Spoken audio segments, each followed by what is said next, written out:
Love, all you need is love.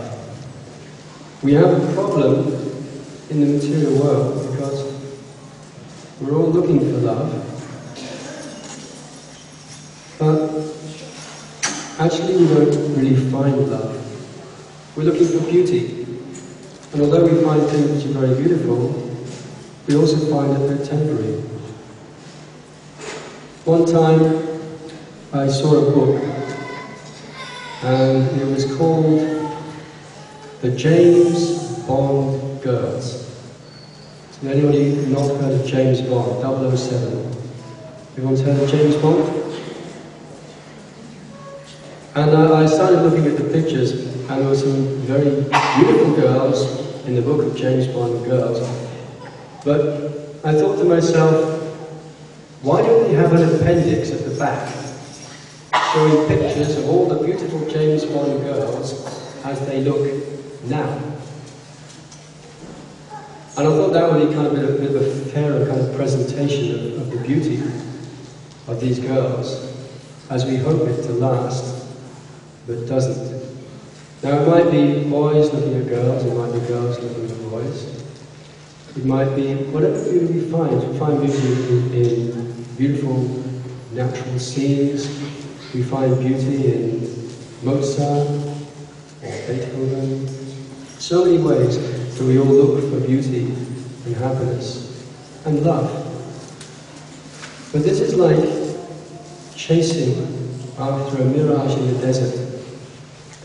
In the desert, there's no water, but the illusion of water is there in the mirage. It looks just like water.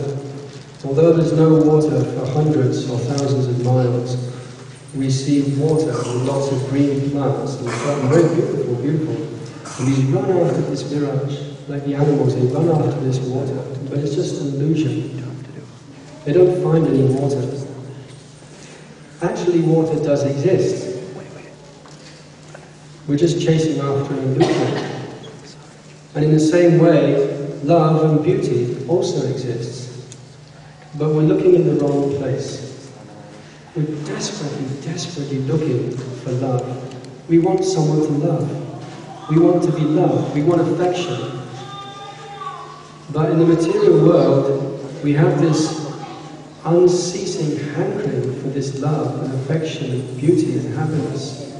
But we're always chasing. Some of us may appear to find it sometimes. We find someone who is very nice, or we find a situation in life which is very pleasing. But the nature of this material world is that it's temporary. And everything has a beginning and everything has an end. And we get caught up with the illusion of the material world. But there is real beauty, and there is real love. But that is in the spiritual nature. And according to the Vedic scriptures, that love will be found in relationship with Krishna. One time I met a boy on the street, and we were talking about this kind of subject, about love, and how in the material world it doesn't last, it's temporary. And he said, no, he said, I fell in love with a beautiful girl. She was everything to me. She was not only beautiful, but her personality, she perfectly balanced me, she gave me emotional support, she understood me, she looked after me. She was beautiful, and I loved her. So I said, well, that's really nice. What happened? She died. I said, oh, it was perfect love. And he said, yes. I said, but she died. And he said, yes. So even if we find in this world something which is very beautiful, or something that we love, it's temporary. I mean, my mother, she had a beautiful golden retriever. We had a mongrel and a golden retriever. The golden retriever was called Hera, and the mongrel was called Jason. I don't know if anyone knows anything about, is that Greek mythology? Is that Greek? Yeah? Hera, Jason? Yeah. Anyway, my mother loved her dog. And I remember when the dog died, and she was grief-stricken. She was devastated, actually. And that's the nature of this material world, that everything is finished at a certain point, and our quest for love and happiness will be devastated in this material world. Therefore, we have to utilize our God-given intelligence to try to find out where is this real beauty, where is this real love. Our friend, he thought he found love in that beautiful lady, and he thought, if she marries me, then I'll be happy forever.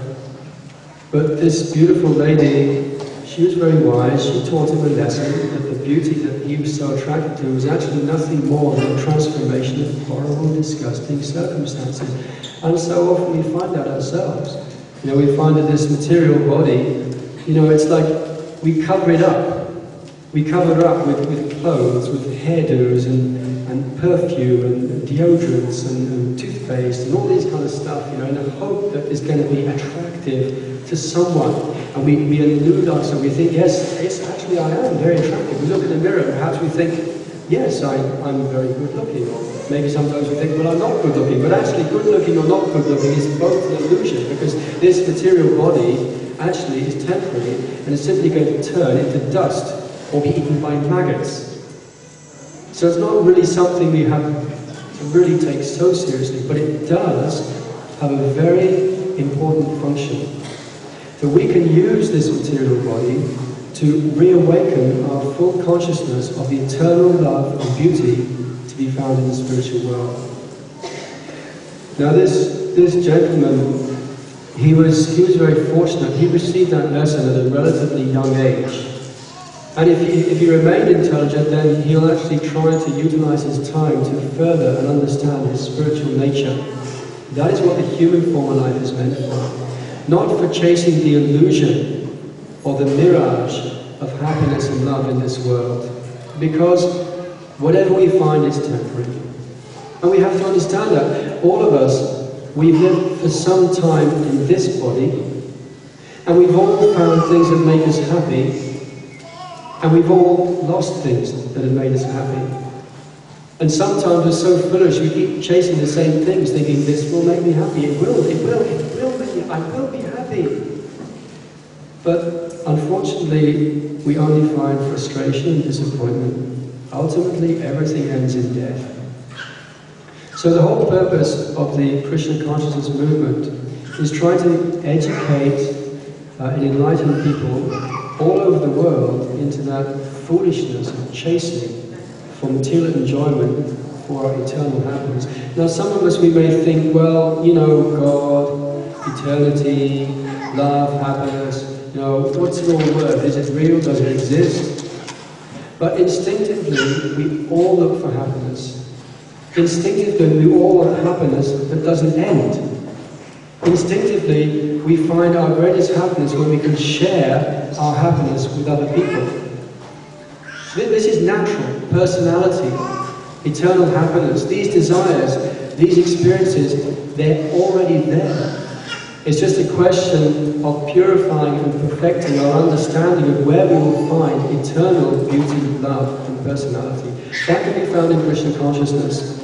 We don't necessarily know much about God, because different people in different cultures, from different faiths and scriptures and religions, they maybe present different features of God, what they understand about God. So therefore, we can understand God in so many ways. So many different practices that people will advocate. I could speak to a dozen people, and they've all got a different idea of what or who is God and how to attain consciousness and love for God. And they all seem very, very different. Actually, in this age, things are made very easy. The Supreme Lord himself came and he said, simply by chanting the holy names of God. He didn't come and say, chant Hare Krishna. He said, come and chant the holy names of God. So there's so many names for God. Allah is a name for God, which means the Great One. This is nomenclature meant for God. Who is greater than God? Or Jehovah, the Creator. Who can claim to create anything? Maybe someone said, well, I created this building, but where did everything come from? Where did all the ingredients come from?